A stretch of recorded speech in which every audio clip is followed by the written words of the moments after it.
25 para las 8, 25 para las 8 y tenemos acá a nuestra queridísima abogada en el estudio. Este es el matinal Entre Amigos. Hoy así es, presentamos a esta hora de la mañana a Karen Garrido, nuestra abogada experta en deudas, y hoy día vamos a conversar el tema más contingente que tiene hoy día el país, donde muchos están llorando, muchos están reclamando. ¿Hay soluciones? Sí, pero quiero escuchar la opinión de nuestra abogada Karen Garrido. Vamos a hablar sobre las deudas del CAE. ¿Qué tipo de opinión? Es un tema sensible, Karen. No, nos vamos a sujetar esta mañana, no vamos a salirnos de sujétese. Sí. Usted sujétese. Y vamos a explicar de manera muy objetiva lo que está ocurriendo. ¿Qué pasa con el CAE? Ya. ¿Qué es lo que es el CAE? ¿Tú sabes lo que es el CAE o no? ¿Qué significa CAE? CAE ¿Tú sabes es, lo que es el CAE? Vamos, tú puedes. Mi neurona está durmiendo. Ayúdenme. Crédito de aval aval del Estado. Estado. Crédito de un aval del Estado. Entonces fíjate que ¿qué vamos a entender hoy día? ¿Quiénes intervienen en este crédito con aval del Estado? O sea, Ya. el mismo nombre ya lo dice. Hay un crédito que lo otorga ¿quién? Un banco. Que, ¿para quién? Para un estudiante, porque quiere financiar su carrera universitaria. Exacto. ¿Cierto? O sea, la idea es que el estudiante se dedique a estudiar y el banco financia la carrera. Pero el Estado dice, ¿sabes qué? Si el estudiante no tiene plata, yo soy su aval. ¿Ustedes han sido aval alguna vez de alguna deuda, no? No, gracias. Nunca. No. ¿Han conocido a alguien que fue aval de una deuda? Yo fui a Yo aval. no he sido aval. Ya, perfecto. Y me va a curar. ¿Y te llegaron a cobrar por esa deuda que no era tuya? No tuve que pagarla. Pero te llegaron a cobrar siendo Sí, aval, pues, porque tú no solicitaste el crédito directamente, ¿cierto? No sé si fue aval en realidad, lo que pasa es que pasó una tarjeta. Ya, pero ahora antiguamente mismo, las sí. tarjetas te pedían Sí, un sí, aval claro. y si no pagaba el titular de la tarjeta, Para cobrar quien el aval. realmente ocupó la tarjeta, entonces pagaba el aval. Ya. Perfecto. Entonces, ¿se dan cuenta que la educación gratuita no es? No es nada tan así. No es nada gratuita, Sí. porque o la paga el estudiante directamente o la pagamos todos nosotros a través de los impuestos, porque para que el Estado sea aval de una deuda, ¿de dónde saca la plata? Claro, del impuesto. Ya, perfecto. Por eso nada es Entonces, gratis en este país. por eso nada es en esta gratis. vida. Pues, el tema comunicacional, que educación gratuita, eso no existe, señor. Son eslóganes. Ya, pero no nos vamos a salir, Sí. dijimos que no nos vamos a salir de ahí. Ya. Dijimos que nos íbamos a sujetar. No íbamos a sujetar, claro. ¿Qué ocurrió entonces? El Estado dice, yo pago por ti, tú estudias, ¿ya? Y yo le pago al banco. Eso. No te preocupes. Pero ¿Qué pasó en la el letra camino? es chica, la letra es ¿Qué pasó chica. en el camino? Hubieron promesas de que este crédito se iba a condonar y existían también mecanismos para cobrar. Los mecanismos para cobrar o para solicitar por parte del estudiante que encontrándose en ciertos requisitos sin trabajo, etcétera, etcétera, podía solicitar a través de una plataforma que le suspendieran el cobro, porque la idea era que se le descontara solo el 10% de lo que podía ganar cuando ya estaba trabajando, ¿ya? Ese era el límite, 10%, con un tope de aproximadamente 15 años. Eso eran los Así, requisitos ya, perfecto. cuando estábamos hablando del expresidente Piñera, ¿cierto? Esas eran como las normas. Usted pida con el crédito aval del Estado, estudie tranquilo y después cuando esté trabajando usted va a poder pagar hasta el 10% de sus ingresos con un tope de 15 años. ¿Qué ocurrió en el camino? Ocurrió que efectivamente habían personas que estaban pagando dentro de ese porcentaje. Ujú. Y cuando hay algún tipo de desequilibrio, donde efectivamente ya está sin trabajo, etcétera, etcétera, podían acceder a una plataforma y decir, suspéndame el cobro porque estoy sin trabajo. Ya. Eso se podía hacer. Se podía Ha hacer, existido perfecto. siempre. Ya. ¿Ya? ¿Qué ocurre entonces? Ocurre que en la actualidad asume un nuevo gobierno y el ministro de Hacienda dice, salgan a cobrar el CAE. ¿Por qué? Porque en el gobierno anterior no se cobraban los CAE. No existían estos movimientos, siendo que estaban totalmente habilitados para cobrar. Porque, insisto, si no está pagando el estudiante, el banco le va a ir a cobrar a alguien. ¿A quién le va a cobrar? Al Estado, porque es el aval. ¿Cuánta plata se estaba yendo en esto aproximadamente? Según el ministro Quirós, aproximadamente unos 500 millones al año De dólares. de dólares, pero al año. Entonces, el ministro Quirós instruye a la Tesorería General de la República para que realice los cobros. La Tesorería, dentro de sus facultades, realiza ciertas actuaciones y en algunos casos donde necesite embargar ya tendría que judicializar la causa. ¿Pero qué está ocurriendo en la práctica? Se le pidió un oficio a la Comisión para el Mercado Financiero para que identifique ya a todas las personas deudoras CAE que tengan productos o cuentas corrientes. ¿Qué pasó aquí? La Tesorería General de la República le ordenó al banco retener esos dineros.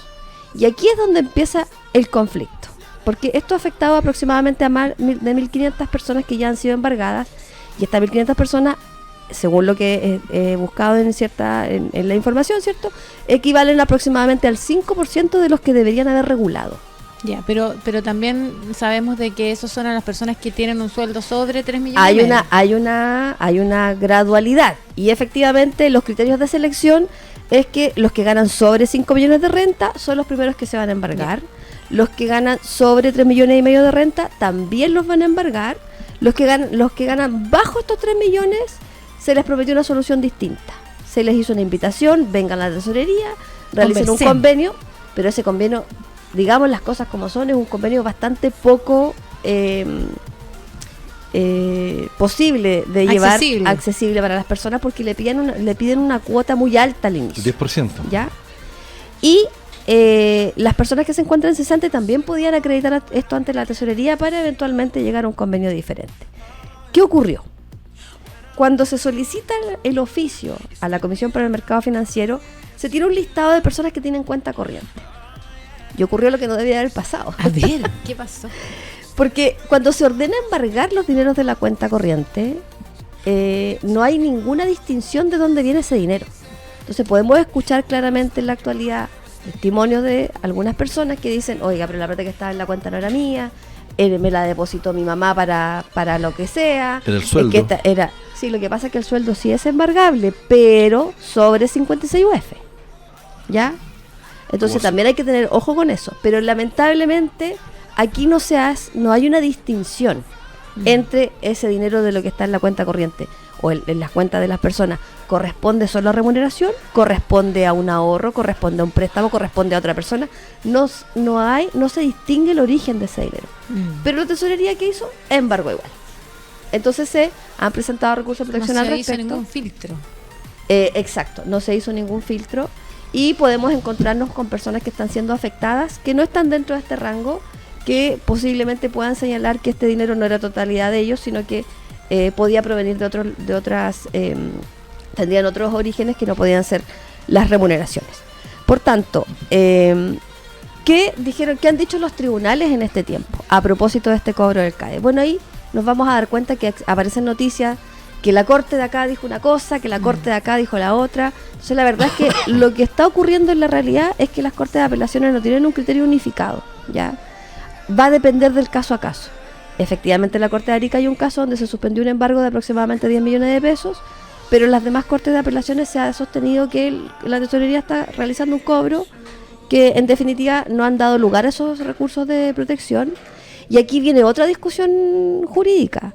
¿Cuál es la naturaleza del crédito con aval del Estado? Porque la tesorería está utilizando mecanismos para hacer cobro a los impuestos. Estos son los mecanismos que la tesorería tiene para cobrar impuestos. Y lo que se está discutiendo jurídicamente es que estos cobros pertenecen a una deuda de naturaleza civil, porque nace un contrato, un contrato de préstamo, porque el banco te está prestando el dinero para estudiar. Entonces, no tiene una naturaleza de impuesto. Y es ahí donde se genera esta discusión, que la tesorería está realizando cobros en razón de que fuera como si fueran impuestos, pero en realidad son deudas de naturaleza civil. Pero al fin y al cabo son deudas igual, o sea, si uno adquiere una deuda y lo que pasa es que lo que se cuestiona es el mecanismo de cobro para algunas personas. Claro, pero si yo sé que estoy estudiando con crédito aval del Estado, sé que tengo que pagarlo en algún minuto. Es que ese es otro tema. O sea, no es un tema es un tema y otro tema claro, no confundamos. Una cosa es una cosa y otra cosa es otra cosa. ¿No?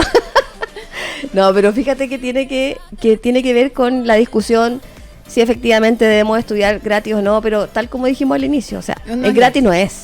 Alguien lo paga, ¿ya? O lo paga la persona que se está matriculando en la universidad, instituto, lo que sea, o lo paga el Estado a través de la recaudación de impuestos y lo pagamos entre todos.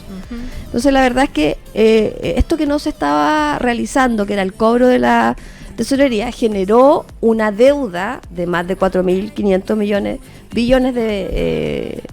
Claro, 4.500 billones de salía la noticia, y eso hay que pagarlo de alguna manera. Ya, pero, porque el Estado está asumiendo esa deuda. Ya, pero cuando uno dice aval, volviendo al inicio de la conversación, si no lo puede pagar el fulano, lo pagará Sutano, que es el aval. Lo paga el aval, po. ¿Qué es lo que está ocurriendo? Es el Estado, claro. Pero al final el Estado, igual, tarde o temprano, se está cobrando, ¿no? Necesita Entonces, al recuperar final, esa ¿cuál es el luz. aval? O sea, es como, porque no funciona, no es el mismo ejercicio que tenemos hoy día ante un aval, cuando tú, lo que estamos conversando el ejemplo. Ya, Yanna quiere pedir un crédito, pero Es que eso es lo que, eso su es lo que se renta- cuestiona. su renta no le da, entonces yo le digo, ya sabes que Yanna, yo soy tu aval. Con el riesgo que si la Yanna no puede pagar, ok, la deuda la asumo yo. Y yo no lo andas cobrándole a la Yanna después como loca, ¿cachai? O sea, ya Es que no... todo eso que tú estás contando Es lo está dentro obvio. del escenario de las deudas de naturaleza Ok. civil. Ok. De hecho, Sí, el aval, claro. el aval tiene un beneficio. El aval dice, oiga, está bien, yo fui aval, pero sabe que vaya a cobrarle al titular primero. Claro. Si el titular no tiene, venga a cobrarme a mí. Claro. ¿Me entiendes? Pero ¿qué ocurre en esto? Es como el Estado es aval, el aval no está diciendo que vaya a cobrarle al primero, el Estado paga. Y después el Estado va y le cobra al Se hace titular. cargo el aval y Porque el Estado, cobrar directamente. efectivamente, estoy pagando la deuda que era tuya. Eso es lo que el Estado nos está diciendo. Señora Yarna, ¿usted estudió? Perfecto. Yo le pagué, perfecto. O sea, el banco le prestó el dinero, perfecto. ¿Usted no tenía para pagar? Perfecto. Se lo pagué yo. Exacto. Pero Devuélvamelo. ahora devuélvamelo. Es como los famosos créditos, Es que el crédito- el crédito aval del Estado, eso que se dio en emergencia para la pandemia, lo mismo. Es que se tuvo que devolver. Entonces, Exacto. aquí es donde yo digo, las personas entenderán que ese crédito con aval del Estado no era un sinónimo de gratuidad Exacto. para ellos. Ahí, O sea, Yo creo hay que está- pagarlo. claro. Está mal hecho, yo creo que el concepto está mal configurado y está mal explicado. Yo Pero me acuerdo, mira, volviendo al ejemplo del crédito aval del Estado que se entregó en época de emergencia. Yo me acuerdo a los Ceremi, haberse paseado los Ceremi de economía, todo, explicándole que en emergencia a los emprendedores le iban a entregar un crédito aval del Estado. Claro. Donde hasta el 85%, o sea, la diferencia tenía que pagarlo sí o sí el que pide el crédito, y el 85% con aval del Estado. O sea, significaba que si no resultaba el negocio, no se lo porque el Estado se hace cargo. ¿Ya? Nunca fue. Yo te voy a decir otro ejemplo que me pasa mucho en las consultas por las personas que tienen deudas a propósito de los procedimientos de renegociación, liquidación. Me dicen, no, es que yo tengo un FOGAPE. Perfecto. Ese fue claro, famoso Claro. por foca. Y el Estado pagó mi crédito, ¿por qué me lo están cobrando? Señor, Señora. están cobrando porque el Estado actuó como un respaldo para usted, lo financió, pero ahora usted tiene que devolver el dinero si en ningún momento en ninguna parte de lo que usted firmó dice que usted no lo tiene que devolver a todo evento. O sea, hay que hacer esa distinción. Las personas tienen que entender que efectivamente ese crédito con aval del Estado no es una gratuidad completa, hay mecanismos para poder realizar el pago, hay topes, hay porcentajes, está todo establecido en la ley. Lo que está ocurriendo ahora, y efectivamente yo puedo compartir aquí la situación de que voy a mi cuenta y me doy cuenta, me voy a percatar que ya no tengo Ups. dinero. Claro. ¿Me entiendes? Desapareció. Claro. Entonces, quizás se ha provocado desde ese punto de vista una confusión o una desprolijidad en el mecanismo para Y en la algunas co- personas. Y en la comunicación. ¿no? Y en la También. comunicación. No se ha Entonces, informado como corresponde. Yo creo que hay que tener súper claro de que efectivamente el crédito con aval del Estado hay que pagarlo. Segundo, que existen mecanismos para hacerlo. Que efectivamente si estoy en una situación de cesantía se puede exponer para poder suspender el cobro. Hay que estar al día, lamentablemente. Y aquí es donde se provocó un problema, no ahora, sino que desde hace ya bastante tiempo atrás. Y es que donde existen promesas de que esto se va a condonar, la gente Se baja la relajó. guardia Se relajó. y dice, bueno, si me Sí, lo van a sí. condonar, ¿para qué me lo voy a seguir pagando? Claro. Pero fíjate que no lo estoy justificando, no estoy entregando, no, para nada. Que es lo mismo que le pasó a las personas para la... no, aclárenme si esto fue para la pandemia o para el terremoto. Que se suspendieron los pagos de los dividendos, pero se sumaron al final de las cuotas del dividendo. ¿Se acuerdan Sí. que ocurrió Sí, eso, no? sí, claramente. Entonces la gente entendió que se le estaba condonando el dividendo y no es así. Se le sumó al final del crédito. Exacto. Claramente con un interés actualizado que obviamente era más caro. Se dio una solución en el minuto, pero nunca hubo una condonación completa.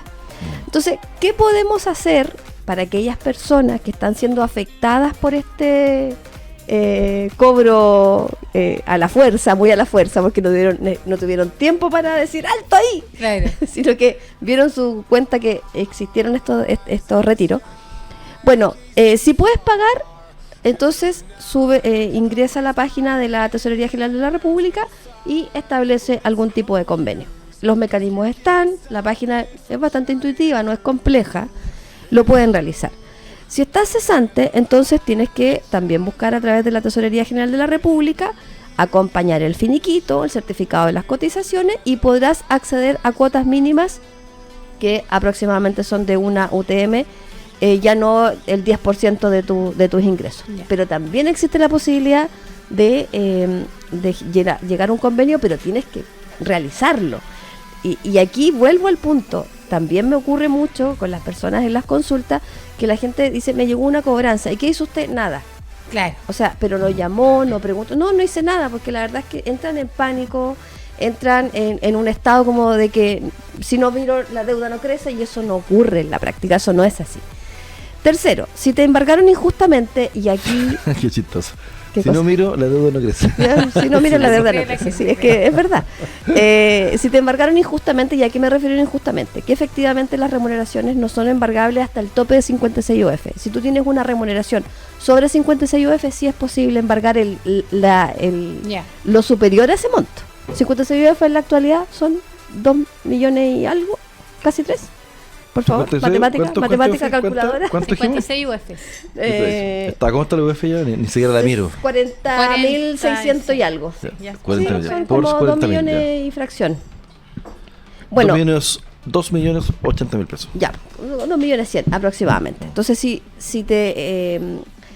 fueron a embargar dinero que son bajo ese monto correspondiendo a tus remuneraciones, entonces tienes la posibilidad de apelar, reclamar digamos, en eso. ante la misma tesorería. Existe un procedimiento, también puedes presentar algún recurso de protección.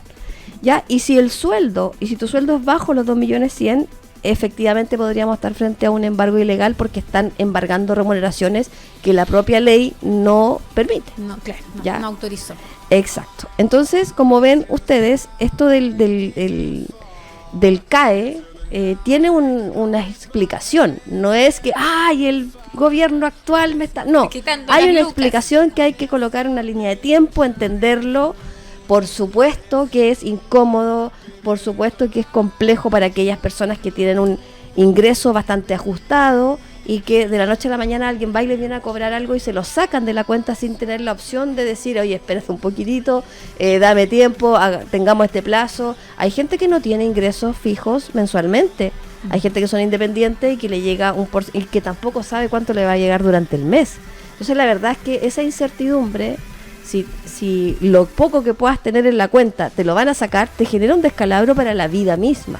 Lo hemos visto, o sea, hay personas que tienen que pagar deudas, pero no le alcanza para cubrir los costos de vida. ¿Y qué hace? Cubre los costos de vida con préstamos, con tarjeta, y se le va Al generando final, una bola de una nieve bola que de es terrible. Entonces, el Estado en este momento está cobrando una deuda que existe de 4 billones que financió la educación con impuestos de todos nosotros. La Tesorería General de la República tiene facultades para embargar, pero los tribunales no están de acuerdo en este momento si el procedimiento que están utilizando es el correcto. ¿Ya? Como tercer punto, la ley protege tu sueldo hasta 56 UF, 2 millones 100 aproximadamente de lo que vimos ahora. Pero esa protección se pierde si el dinero entra al banco, porque en definitiva el banco no hace la distinción a esto es remuneración, Claro. no, esto es... Lo toma nomás. Claro, lo toma y obedece a la retención que la tesorería pidió, por tanto eso también es un poco cuestionable. Y efectivamente hay recursos legales que están disponibles. Si te afecta esta situación, acércate a la tesorería, busca asesoría jurídica, porque también podrías solicitar el reembolso de eso que está por sobre estos 56 UF. O perdón, por bajo estos 56 UF. Oye, me quedé pero clarita. Oye, Karen, bueno... Y yo todo esto estoy- gratis, ¿ah? Oye, Para la todos los que nos la están media escuchando. asesoría que nos dio la Karen hoy día, ¿viste? Bueno, fíjate que esto... bueno, esto fue... Hay leyes que fueron realizadas, ¿cierto? La 21.713 sobre los tipos de cobro y embargo, y que en el 2024 se empezaron a ejecutar, o sea, se empezó a promulgar, no obstante se empezó a ejecutar ahora, ¿ya? Pero me acuerdo que habían declaraciones del presidente Piñera en que iba a sacar la banca, su proyecto era sacar la banca del cobro del CAE. Hacerlo que a los 15 años, después de los 15 años esa deuda no podía seguir existiendo, entonces se terminaba. No había un cobro para aquellos que tuviesen el sueldo mínimo. El primer pago tenía que hacerlo la persona después de recibir su primer ingreso. O sea, Claro. había todas unas reglas bien estructuradas. ¿Qué pasó con todo eso? Es que dentro de esa regla estaba lo que te explicaba, porque el 10% de tu ingreso con un tope de 15 años. O sea, si no pagas, si no Pero hoy día, alcanzabas a hoy día pagar. gente que tiene más de 15 años lo están cobrando. Sí, O sea, pues, algo- pero- ¿Quién modificó eso? Bueno, por eso te explicaba que O lo que solamente se era un está- proyecto que presentó el presidente Piñera y no se lo aprobaron. Porque Mira, es que hay modificaciones que se realizaron. A ver, el año. Tú hablaste del 2024, ¿cierto? Sí. Bueno, si lo vamos a una línea de tiempo, el 2005, el CAE nació con la ley 20.027, ¿ya? Como un sistema para financiar los estudios superiores, intermediando recursos de mercado de capitales hacia los estudiantes. Del 2006 al 2021 hubieron cobros débiles. El sistema existía, pero la Tesorería General de la República no lo aplicaba con fuerza. Las deudas se multiplicaron por 8 entre el 2018 y el 2025 y las herramientas legales estaban disponibles, porque esto siempre estaba en la página de Ingresa. ¿Se acuerdan que hace como unos 5 programas atrás yo mostré la página, dije, mira, aquí está la solicitud, aquí usted puede pedir la suspensión, etcétera, etcétera? Mira, lo que yo te estaba explicando para Del ir top. avanzando era esto, mira. Facultades para cobro y embargo, bajo la ley 21.713 del cumplimiento tributario, promulgada en octubre del 2024 por el gobierno del presidente Boric, que modificó el artículo 170 del Código Tributario, y esto otorgó a la Tesorería General de la República mayores atribuciones para ejecutar embargos y retenciones electrónicas eso- de manera express Ahí no me a quería deudores meter. morosos. Ahí no me quería meter, ¿sabes por Ahí qué? no quería llegar. Porque ahí es donde uno dice, no se entiende. Si viene un gobierno, el anterior estamos hablando, prometiendo que va a condonar el CAE, y efectivamente Promulga esta ley. trabaja y promulga leyes Claro. donde le da más atribución a la tesorería para... Claro. O sea, partamos de base en lo siguiente. Lo que está haciendo el gobierno actual es utilizar los mecanismos que la ley le permite hacer. Ley que no fue promulgada Sí. durante su gobierno, fue promulgada por el gobierno anterior, el que prometió condonar el CAE. Claro. Entonces, a eso voy. Lo que se está haciendo ahora, podríamos cuestionar la situación puntual de aquellos embargos de cuentas corrientes por remuneraciones que son menores a las 56 UF. Claro. ¿Y por qué las podemos cuestionar? Porque la ley establece que no se pueden embargar remuneraciones sino hasta el tope de 56 UF. De ahí para arriba sí se puede embargar el excedente. Pero en la actualidad no hay una distinción. La plata que está en el banco, por instrucción de la tesorería, se está reteniendo. Pero aquellos que están siendo afectados de esto pueden, a través de la página de la tesorería, pueden revisar, acompañar su documentación y poder solicitar la devolución de ese excedente. Pero los mecanismos legales están de antes. Y eso es lo que quizás no se ha comunicado de manera correcta para que la gente pueda entender que esto no es algo que se está haciendo sin un sustento legal. Oye, un aplauso para nuestra abogada, por favor, Javier. Karen Garrido, con quien hoy día estuvimos conversando y conversamos todos los miércoles, misma hora, 7:38, sobre deudas en general, en especial. Oye, Guaso le dice que su señora se cree CAE. Le retienen las cuentas Le corrientes. saca ¿verdad? toda la plata de la cuenta corriente. Karen, nos vemos el próximo miércoles. Ya a la vuelta con nosotros, Matías González Guille, nuestro médico cirujano dentista. Vamos a una pausa y volvemos.